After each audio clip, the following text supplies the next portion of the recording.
babu wani kama da kai, ai babu wani. Yeah, hello everyone. You are welcome to yet another edition of Africa's Realities. As usual, my name is Mr. Johnson Yakubu Sani, and today I'm out with another video. Today I want to talk about a topic that is a bit trending in Nigeria and South Africa.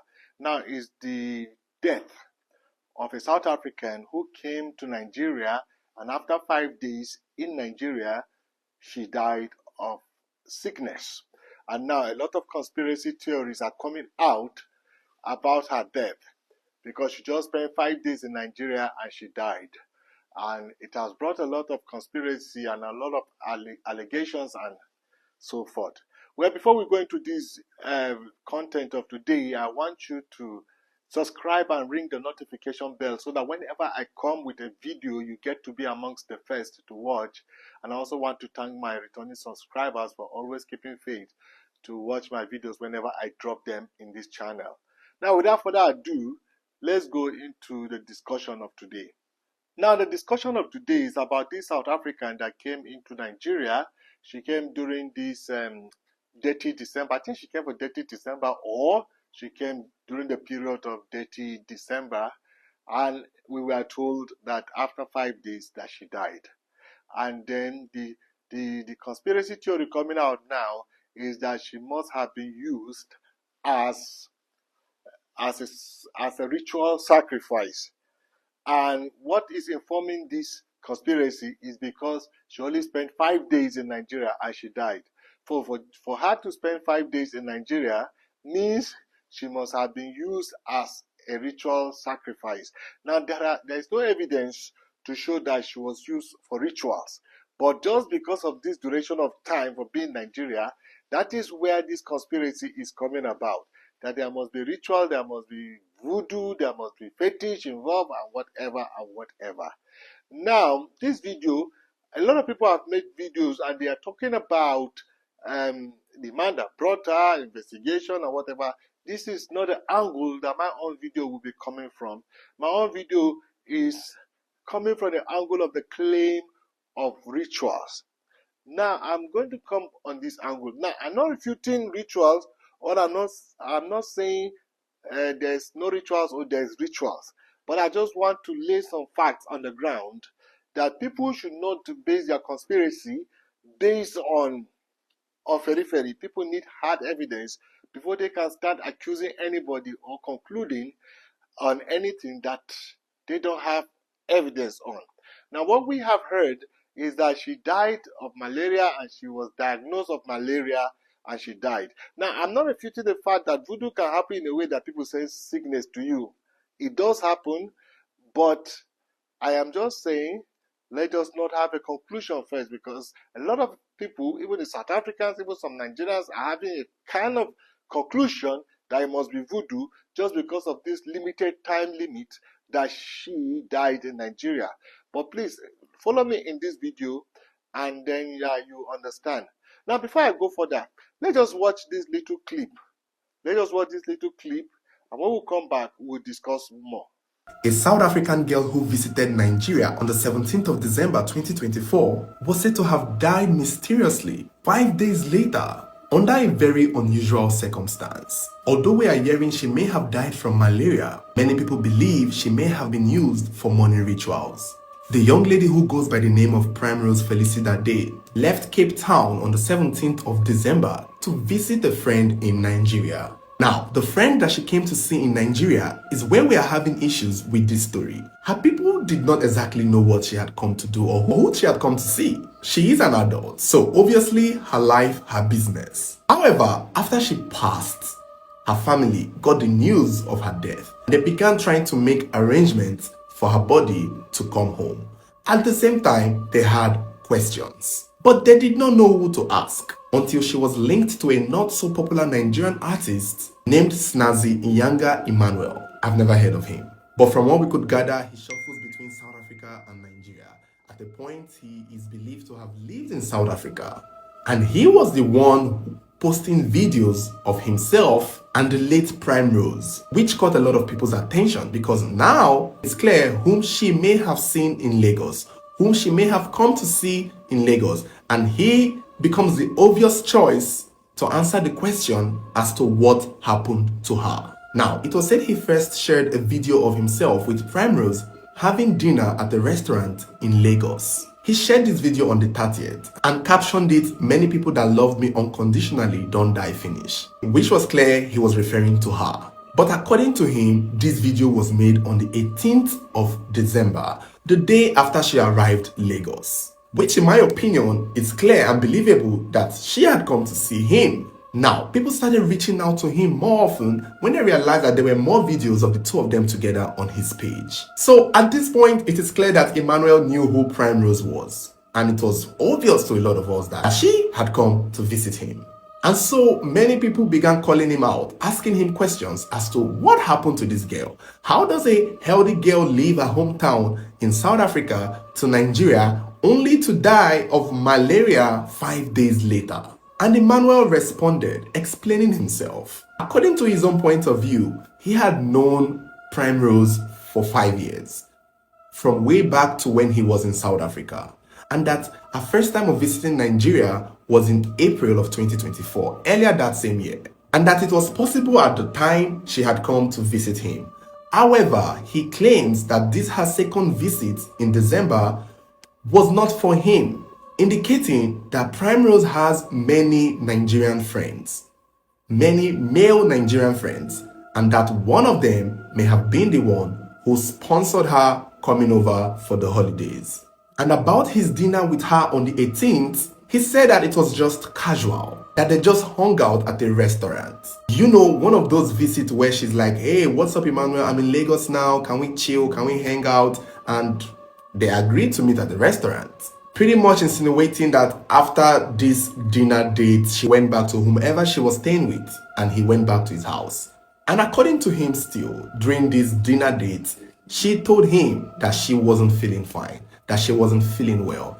And he was like, okay, maybe it's because of the flight. You know, she had just arrived the day before. So he responded with, it could have been the flight and the time difference, or one of those jet lag situation. However, the next day after this supposed dinner date, things got worse for Primrose because she was then hospitalized. Emmanuel said that on the 19th, Primrose sent him this video of her in the hospital. And I guess this was when things became clear that her sickness was pretty serious. She was on drip and she was admitted in the hospital. According to him, he already had plans to travel to his hometown for the Christmas holiday, but promised to call her once he's there and settled. And so on the 21st of December, he said he kept trying her phone number, but it wasn't going through. However, on the 22nd, somebody called him. He claimed it was a friend of Rose that called him to tell him that Primrose was dead and that she died of malaria. It's not clear how he took it, but he may have taken this news as that of someone who had lost a friend, because that was when he made that post talking about all the people that love me unconditionally are dead. And he went on to say she was a very humble girl, a very nice person, and that since he's an artist, she was a fan of his. But the problem is, many people don't believe him. He's making it look as though he knows nothing, because even the friend that called him to tell him about her death, he still hasn't given the name of that person. People still don't know who she actually went to meet. If at all, it wasn't him. In his comment section, a lot of people are expressing that he had used that for money rituals. But Emmanuel is pretty much unbothered because he's actually responding to this comment saying that he has nothing to hide, that his hands are clean, that he knows nothing about her death other than the fact that she actually did complain to him that she was sick. The thing now is he still hasn't said who the girl came to see. People believe that if he was not the one she came to visit, then he definitely know whom she had come to visit. But he's not giving out that information. It's not clear if he was asked or if it's in his place. Maybe he knows the person, maybe he doesn't. But for the fact that the person actually called him to tell him that she had died, there is that possibility that he's aware of who she had come to see. Even though he indicated that she had over 100 male friends in Nigeria, that could have been anyone that had sponsored her to come for the holidays. The news of her passing actually became a lot more viral in January when her family were asking for donations to transport her body back to South Africa for burial. And people realized that her friend Emmanuel seemed to be flashing wealth because he's still posting, showing off his luxury life, showing off his wealth and his money and his lavish lifestyle. So, since he's friends with Primrose, why doesn't he step up to sponsor her body being taken back home to her family? Now you're welcome back. Now you watch the clip. It's a little clip that this man that does crime story that did the little clip, and I just feel I should just put it here to lay a foundation of the things I want to say. Now, as you can hear from the clip, there is this accusation or there is this allegation that she must have been used for ritual, or somebody or that musician should come and answer for it. Now, that is not the line I'm coming from. The line I'm coming from is the allegation of rituals, not about somebody should go and answer whatever. That is left for the police to do their investigation. But I want to come on the line of the rituals. Now, why do people just attribute rituals to Nigeria as if ritual is only common in Nigeria or solely to Nigeria, or fetish, voodoo, and all these things are only in Nigeria? Why do people want to paint Nigeria as a voodoo place, as a voodoo? I don't know. Now, we all know that voodoo is everywhere. Everywhere voodoo, there is voodoo. Everywhere there are people who practice voodoo because the devil is everywhere. The devil is everywhere. There are voodoo everywhere. Even in the white man's country, we hear of the Illuminatis, the Freemasons, and all forms of secret societies that are devilish. So, everywhere, there is voodoo. But I know Nigeria didn't get a fair, or Nigeria got this label is because of movies that we were doing before, or we still do some of such movies, because a lot of our film producers have done movies that depicts a kind of fetish and rituals and voodoos in our movies, and a lot of people now believe this is who we are. But these people who watch our Nigerian movies and they believe this is who we are as Nigerians, they forget that we also watch Hollywood movies. And all the epics in the Hollywood movies that we see a lot of voodoo, a lot of magic, a lot of, whether you are talking about, there's even one I'm watching now called The Outpost. The Outpost is an epic. It's a Hollywood epic called Outpost, but there are a lot of Outpost films, but there's one that's Outpost that is an epic.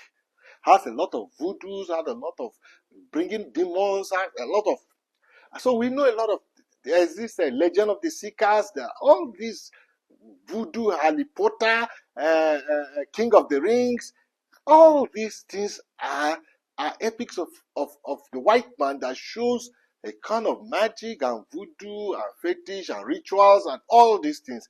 But Americans are not labeled as a voodoo country, and they've made a lot of films like that. And Nigeria didn't just make ritual films, they made a lot of films. But just on the base of the ritual films that Nigeria made, a lot of people are quick to say it's a voodoo line, it's a voodoo this, it's a voodoo. Everything is attributed to voodoo.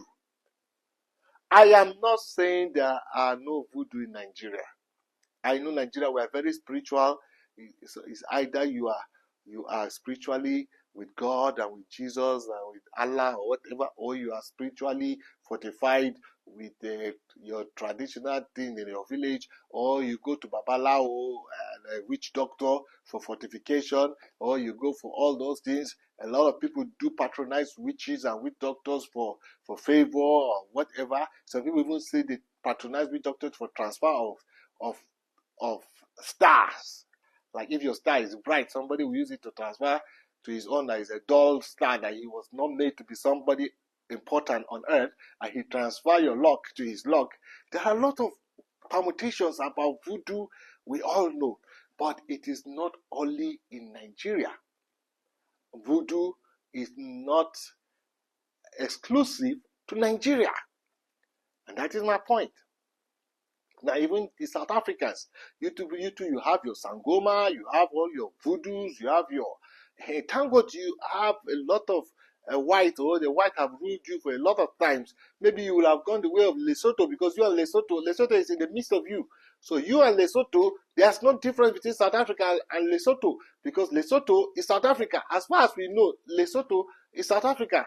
I think Swaziland is even better. It has a little border with the ocean, but Lesotho is completely in the midst of South Africa. And Lesotho came out to say they are a witchcraft country. So we all know, you people in the Southern Africa, you do have your witchcraft, you have your voodoo, you have your fetish, you have your rituals, you have everything. So are many countries. So are many African traditions.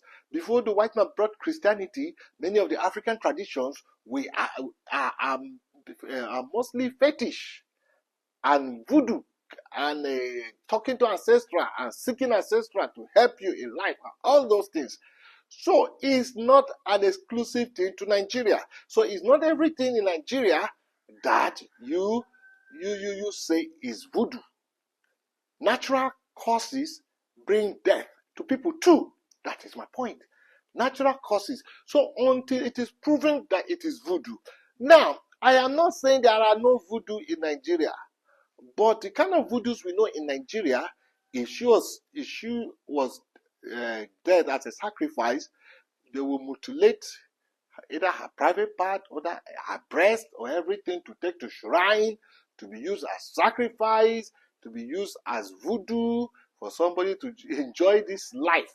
He goes to go and kill somebody to enjoy this life, because he knows after this life, he knows he's going to damnation. So he has already given his life to the devil. So he goes to do voodoo as if he will not die. He will go and kill somebody and use parts of the person's body so that he fortify himself. But at the end, he will still die. He will still die. But just to enjoy this world a little bit, or just to make sure that he gather a lot of wealth and enjoy this world in a limited time that he has. Now, I'm not saying there are no people like that. There are people like that. But that is not what defines Nigeria. Nigerian movies do not define Nigeria. And we have minute people who can go into the length of voodoo and rituals. Yes, I can say we have majority who will just go to their village and pray to their ancestors for favor and for protection. Those are different. And we'll have minute people who go to do voodoo and all forms of powers by killing people and using human sacrifice. They are very minute. Just like this criminal thing you are telling us, 419 and everything, they are very minute. So they can't define who we are as a nation. So it's not everything that has no proof that is voodoo. Not everything that has no proof that is voodoo. Now, what I want to say is that people die anywhere. People die out of different causes. And Nigerians are, and we have Nigerians in South Africa, and many of them die in South Africa. Yeah, there are Nigerians who die in South Africa. There are corpses that come from South Africa as Nigerians who have died in South Africa. Now, if death has caught a Nigeria in South Africa, there is no way we will now be saying voodoo is everything unless we have evidence. There must be evidence to show that this person was used as sacrifice or whatever people want to say. But we cannot just rule out natural causes. Many of the deaths that happen on days of natural causes. In Nigeria, we are so much voodoo and killing people with voodoo and magic and witchcraft and everything. We cannot be 220 million people. If all we do is to be killing ourselves, voodoo, if somebody goes in spiritual and kills somebody kills somebody kills somebody, then how are we the most populated African country? Is because, yes, I don't deny that people do voodoo and few people do rituals and human sacrifice and all the rest. And if they are caught, they go for it. But is not who we are as a nation. It doesn't define us. Our movies doesn't define us that we are, that is who we are. Movies is just stories that people write. They are fictions. Every movie is fiction, except if you are doing a story about what has happened. You want to an expository story to show what had happened before. But if not, every other thing is fiction. I am a movie writer. I've written a lot of movies, and it is fictional. We just think the story out. Today, if I want to write about voodoo and rituals, I can write it, but it's fiction. It's not real. I just write it so that it will captivate people, just like Lord of the Rings is captivating people. Harry Potter is captivating people. That's how I'm going to write, so that if people get captivated, I make money out of it. That is what the movie is all about. That is not who we are as a people. We are not people who are on the street just doing voodoo everywhere. It's not like that. So what I want to say right now is that until it is proven, until we heard that she was taken to a shrine and something was done to her in the shrine, or we hear that her body part of her body have been cut off, taken for sacrifice, or until we have some of these things, then we can conclude this voodoo. But if the diagnosis of the hospital have shown that she had malaria, well, we have to go with malaria. Now, witchcraft is not exclusive to Nigeria or everywhere there are witchcraft. So even in South Africa, and witchcraft do not have barrier. Witches do not have barrier. That's one thing I want South Africans to know, that they are claiming brimstone and fire. Witchcraft does not have barrier, because even a South African can follow her from South Africa in witchcraft and come and kill her in Nigeria. So witchcraft is everywhere. We know it's everywhere.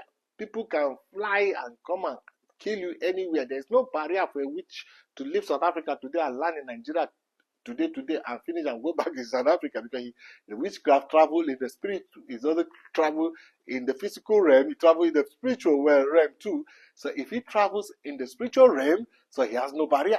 So it could also be she has been followed by witchcraft in South Africa, and then when she lands in Nigeria, maybe somebody angry that she's coming to Nigeria. Why are these Jolofina, as they call them, because they come to eat jollof rice in Nigeria, so you name them Jolofina. And then you must have somebody can still have followed her and comes with witchcraft to come and kill her out of anger. I am not saying that is what played out. I'm just saying whatever possibility can happen. The same way you think the possibility of a Nigerian must have used her in witchcraft and voodoo is the same way a possibility of somebody angry with her can follow her in witchcraft and voodoo to come and kill her in Nigeria. So we need to take all this voodoo and witchcraft out and allow science to check what really killed this lady. What killed this lady is the most important thing than now just finalizing, because 5 days in Nigeria she died. Somebody can come to Nigeria today and die today. Yeah, somebody can come. When your time reach for you to die, you will die. It doesn't depend wherever you are. Even in America, you go. If your time for you to die comes, you will die. Even if you fly into America today, you land from the plane. I've heard story of a lady said a Nigerian going